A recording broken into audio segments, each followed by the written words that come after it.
maxkamadda darajada koowaad ee ciidamada qalabka sida ee Soomaaliya ayaa maanta u fariisatay dacwad ciqaabeed loo haystay laba eedeysano kuwaas oo xafiiska xeeraarinta maxkamadda ku soo eedeeyeen inay ka tirsanaayeen ururka Al-Shabaab.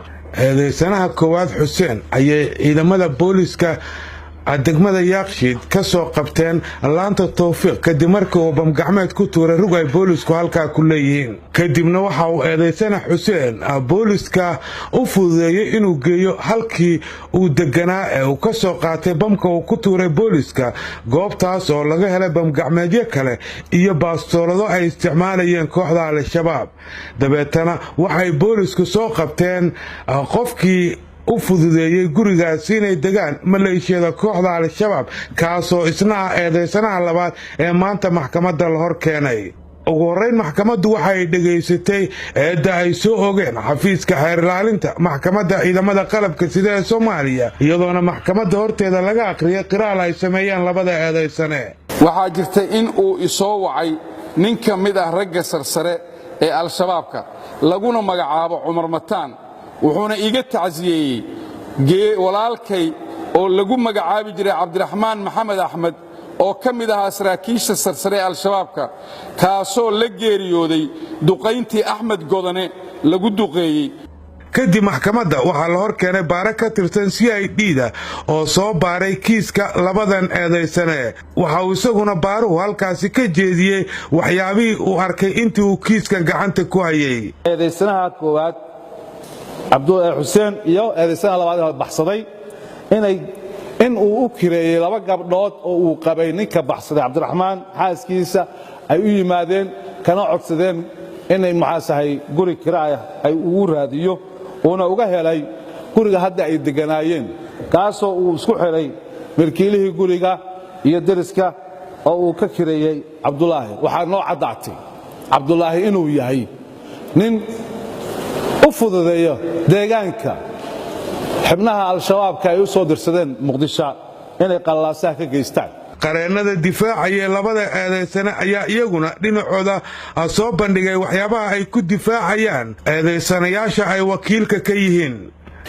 xirsi u taga uu tilmaamay kaliya haday tilmaantaas ay tahay dambi marka xeerka iyo qaanuunka dalka meesha kaga qorantaa waa in la sheegaa si waafaqsan qodobka 19 xeerka qaabka Soomaaliyeed. Cabdulaahi hadalkaas oo u sheegay qof Soomaali oo u tilmaamay guriga u baahanahay maartay qof kireynay xirsin ilaa u taga leeyahay xirsin uu u diray kadib ka horna wax shaqo uu ku lahaa reerkaasna ma uusan aqoonin dambigaasna ma uusan gelin.